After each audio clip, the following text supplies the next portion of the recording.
Halo, perkenalkan nama saya Jenita Triningsih Turnip, mahasiswa Universitas Sriwijaya, Fakultas Keguruan dan Ilmu Pendidikan, Program Studi Pendidikan Bahasa dan Sastra Indonesia.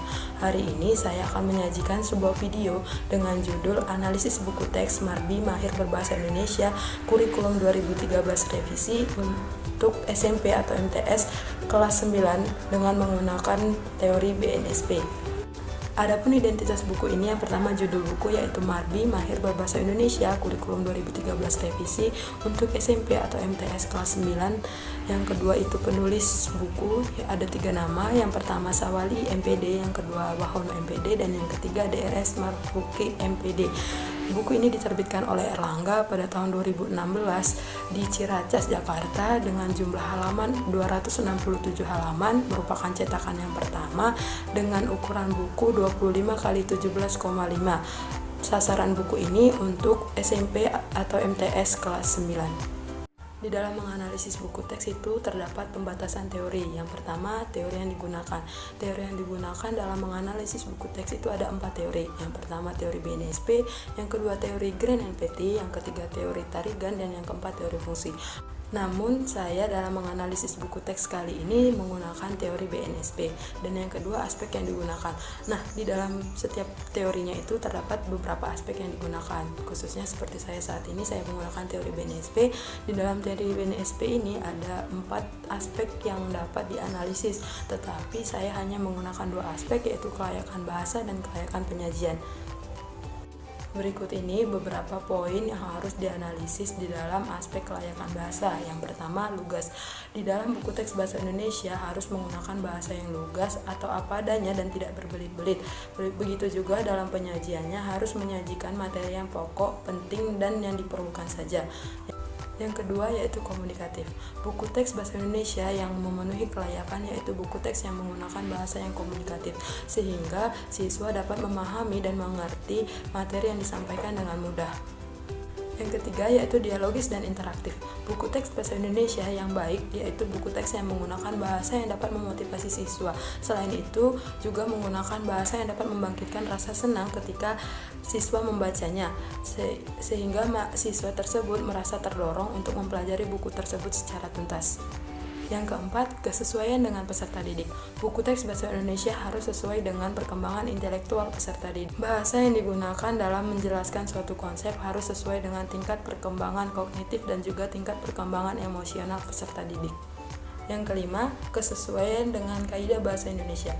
Dalam penulisan sebuah buku teks, terutama buku teks bahasa Indonesia, haruslah memperhatikan kesesuaian dengan kaidah bahasa Indonesia yang baik dan benar. Nah, kaidah bahasa Indonesia yang baik dan benar ini harus sesuai dengan pedoman ejaan yang disempurnakan dan Kamus Besar Bahasa Indonesia.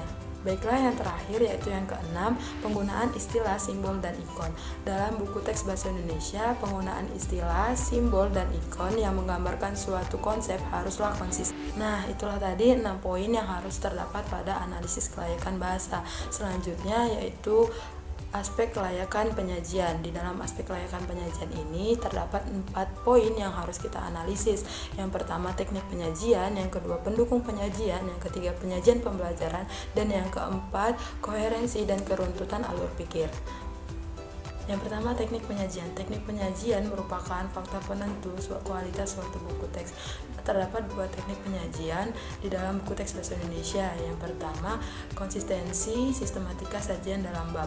Konsistensi sistematika sajian di dalam bab itu terdapat isi, pendahuluan, dan penutup. Yang kedua, keruntutan konsep. Keruntutan konsep dalam penyajian buku teks bahasa Indonesia berkaitan dengan konsep penyajian, misalnya dari yang mudah ke yang sukar, dari yang abstrak ke yang konkret, atau dari yang sederhana ke yang kompleks. Berikut ini beberapa pendukung penyajian di dalam buku teks bahasa Indonesia. Yang pertama, pembangkit motivasi dalam belajar. Yang kedua, contoh-contoh soal dalam setiap bab. Yang ketiga, kata kunci pada setiap awal bab. Yang keempat, latihan soal pada setiap akhir bab. Yang kelima, pengantar. Yang keenam, glosarium. Yang ketujuh, daftar indeks. Yang kedelapan, daftar pustaka. Dan yang kesembilan, lampiran. Yang ketiga, penyajian pembelajaran. Penyajian pembelajaran di dalam buku teks bahasa Indonesia baik untuk SMP ataupun SMA harus bersifat interaktif dan partisipasif. Yang dimaksud partisipasif dan interaktif itu harus ada bagian yang mengajak peserta didik untuk berpartisipasi di dalam proses pembelajaran. Yang terakhir atau yang keempat yaitu koherensi dan keruntutan alur pikir.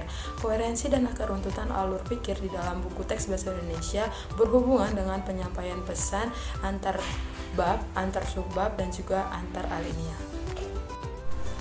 Nah, yang selanjutnya itu adalah metode. Pada analisis kali ini, saya menggunakan metode eksperimental, yaitu dengan melakukan wawancara kepada salah satu siswi dari SMP Caritas 01 Gumawang kelas 9, di mana sekolah ini merupakan sekolah yang saat ini sedang menggunakan buku teks Marbi Mahir Berbahasa Indonesia kurikulum 2013 revisi untuk SMP atau MTS kelas 9 yang sedang saya analisis ini. Nah, baiklah Dek, tadi kan Kakak sudah bertanya pada aspek kelayakan bahasa. Nah, setelah saya melakukan analisis, inilah hasil analisis saya dari buku Marbi Mahir Berbahasa Indonesia kurikulum 2013 revisi untuk SMP atau MTS kelas 9 dari aspek kelayakan bahasa. Yang pertama, lugas.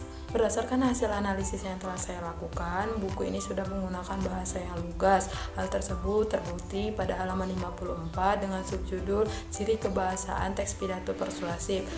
Penulis menggunakan tabel dalam memaparkan materi sehingga materi yang disampaikan merupakan materi yang pokok dan tidak menggunakan bahasa yang bertele-tele. Yang kedua yaitu komunikatif. Menurut saya, buku teks ini sudah menggunakan bahasa yang komunikatif. Hal tersebut dibuktikan pada halaman 12 dengan judul Struktur Teks Laporan Percobaan. Penulis menggunakan bahasa yang komunikatif sehingga seakan-akan terjadi interaksi antara si pembaca dan si penulis. Yang ketiga, dialogis dan interaktif. Buku teks ini sudah menggunakan bahasa yang dialogis dan interaktif. Hal ini dibuktikan pada halaman ketiga dengan judul A. Mengidentifikasi informasi dari teks laporan percobaan. Nah, bahasa yang digunakan pada awal bab ini sudah tepat dengan menggunakan bahasa yang menarik dan diikuti dengan contoh sebuah lagu sehingga peserta didik dapat tertarik untuk mempelajari buku ini lebih lanjut. Yang keempat, kesesuaian dengan perkembangan peserta didik. Menurut saya, buku ini sudah sesuai dengan perkembangan peserta didik. Hal ini dibuktikan dalam penulisannya. Buku ini tidak menggunakan bahasa yang terlalu sulit sehingga anak usia 15 tahunan dapat memahami isi bacaan ini dengan baik. Dan yang kedua terbukti pada halaman 37 dalam mengidentifikasi pidato persuasif di bagian wacana. Penulis memilih suatu wacana tentang gerakan literasi sekolah untuk memacu emosional siswa untuk lebih giat dalam membaca. Yang kelima, kesesuaian dengan kaidah bahasa Indonesia. Menurut saya, buku ini sudah menggunakan bahasa yang sesuai dengan kaidah bahasa Indonesia. Hal ini dibuktikan pada halaman 52 di bagian teks wacana. Bahasa yang digunakan sudah sesuai dengan ejaan yang disempurnakan dan Kamus Besar Bahasa Indonesia.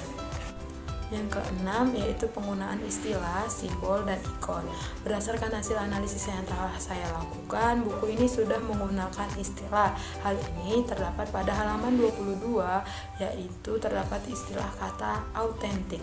Selain itu juga bahkan buku ini menyajikan materi tentang memahami kata dan istilah pada halaman 21. Nah, inilah hasil analisis saya terhadap buku teks Marbi Mahir Berbahasa Indonesia kurikulum 2013 revisi untuk SMP atau MTS kelas 9 dari segi aspek kelayakan penyajian. Yang pertama yaitu teknik penyajian.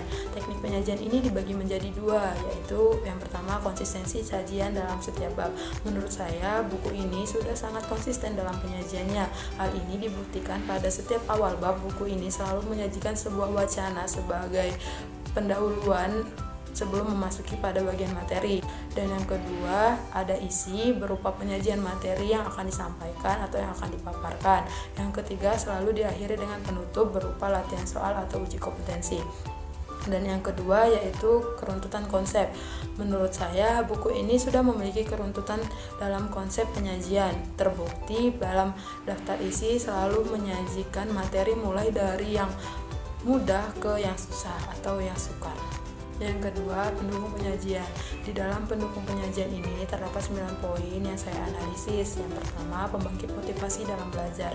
Dari hasil analisis yang telah saya lakukan, saya menemukan bagian yang menjadi sumber pembangkit motivasi bagi siswa, yaitu terdapat pada bab 7 dengan judul Menggali Motivasi dalam Teks Cerita Inspiratif. Nah, dari beberapa contoh yang dipaparkan tersebutlah siswa dapat meraih motivasi dalam belajar untuk mencapai cita-citanya. Yang kedua, contoh-contoh soal dalam setiap bab. Setelah saya melakukan analisis terhadap buku teks ini, ternyata saya tidak menemukan contoh-contoh soal di dalam setiap babnya. Hanya saja buku ini memberikan penjelasan berupa contoh dan juga cara membuatnya. Hal ini dibuktikan pada halaman 11 dengan judul Menyimpulkan isi teks laporan bacaan. Nah, buku ini memberikan contoh simpulan dan dijelaskan cara membuat simpulan itu seperti apa. Setelah itu baru siswa ditugaskan untuk membuat tugas berupa mencari teks laporan dan menuliskan simpulan dari teks laporan yang telah dicari. Yang ketiga, kata kunci pada setiap awal bab. Dari hasil analisis yang saya lakukan, buku ini sudah menggunakan kata kunci pada setiap awal babnya. Nah, hal ini dibuktikan pada bab 1 terdapat kata kunci di halaman 2, pada bab 2 terdapat kata kunci di halaman 36, dan pada bab 3 terdapat kata kunci pada halaman 66, dan begitu juga seterusnya. Yang keempat, yaitu ada latihan soal pada setiap akhir bab. Setelah saya melakukan analisis, ternyata buku ini memiliki latihan-latihan soal pada setiap akhirnya berupa latihan uji kompetensi. Nah, hal ini dibuktikan pada setiap bab. Yang pertama, pada bab 1 terdapat pada halaman 30, di bab 2 terdapat pada halaman 62, dan di bab 3 terdapat di halaman 98, dan begitu juga seterusnya. Yang kelima, pengantar. Di dalam buku teks Marbi Mahir Berbahasa Indonesia Kurikulum 2013 Revisi untuk SMP atau MTS kelas 9 ini sudah menggunakan kata pengantar pada awal babnya. Yang keenam, ada glosarium. Berdasarkan hasil analisis yang telah saya lakukan, ternyata buku teks ini belum memberikan glosarium sebagai pembantu siswa untuk mencari kata-kata yang belum diketahuinya. Yang ketujuh, ada daftar indeks. Hampir sama dengan glosarium, daftar indeks pun belum saya temukan di dalam buku ini. Yang kedelapan, daftar pustaka. Dari hasil analisis saya telah menemukan daftar pustaka di dalam buku ini. Nah, hal ini dibuktikan pada halaman terakhir pada buku ini. Nah, yang kesembilan yaitu ada lampiran. Buku ini sudah dilengkapi dengan lampiran. Hal ini dibuktikan pada setiap wacana yang terdapat pada buku teks ini, yaitu pada halaman 9, halaman 26, halaman 38, halaman 50, halaman 57, dan seterusnya. Yang ketiga, penyajian pembelajaran. Penyajian pembelajaran di dalam buku teks ini sudah sangat baik. Hal ini dikarenakan dalam penyajiannya buku teks ini sudah menggunakan penyajian yang bersifat interaktif dan partisipasif. Hal ini ditunjukkan pada halaman 57 di bagian tugas portofolio. Siswa disuruh untuk mencari sebuah teks pidato persuasif. Setelah menemukan sebuah teks tersebut, siswa disuruh untuk mengidentifikasi ciri kebahasaan dan struktur teks dari teks pidato tersebut. Nah, setelah selesai mengidentifikasi, siswa disuruh untuk melaporkan hasil tugasnya di depan kelas dan memberikan kesempatan kepada siswa yang lain untuk mengomentari hasil tugasnya tersebut. Nah, dari tugas inilah dapat dikatakan bahwa buku ini sudah menggunakan penyajian pembelajaran yang sangat baik dan sesuai dengan kriteria buku teks bahasa Indonesia. Yang keempat, koherensi dan keruntutan alur pikir. Berdasarkan hasil analisis yang telah saya lakukan, ternyata buku ini tidak memiliki keruntutan antar babnya. Hal ini dibuktikan pada bagian daftar isi antara bab 1 dan bab 2 tidak memiliki keterkaitan, begitu juga dengan bab-bab seterusnya. Namun di dalam setiap babnya, buku ini sudah menyampaikan kesatuan tema antara sub-sub bab. Nah, berdasarkan hasil analisis yang telah saya paparkan tadi, saya menarik kesimpulan bahwa buku terbitan Erlangga dengan judul Marbi Mahir Berbahasa Indonesia Kurikulum 2013 Revisi untuk SMP atau MTS kelas 9, penilaian kelayakan buku melalui aspek kebahasaan dan juga aspek kelayakan penyajian sudah terpenuhi.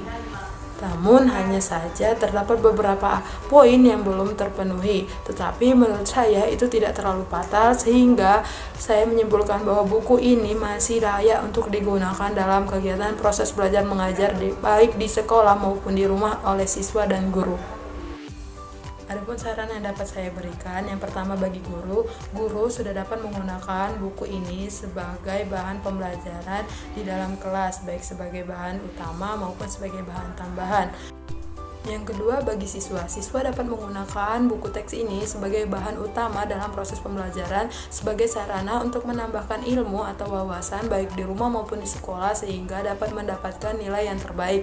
Yang ketiga, bagi penerbit dapat menggunakan hasil analisis yang telah saya lakukan ini sebagai pacuan untuk pembuatan buku teks selanjutnya sehingga bisa menciptakan buku teks yang lebih baik lagi ke depannya. Baiklah, inilah presentasi yang dapat saya sampaikan dari hasil analisis yang telah saya lakukan. Jika ada tutur kata yang tidak berkenan di hati saudara, saya meminta maaf. Kepada Tuhan saya mohon ampun. Saya akhiri. Terima kasih.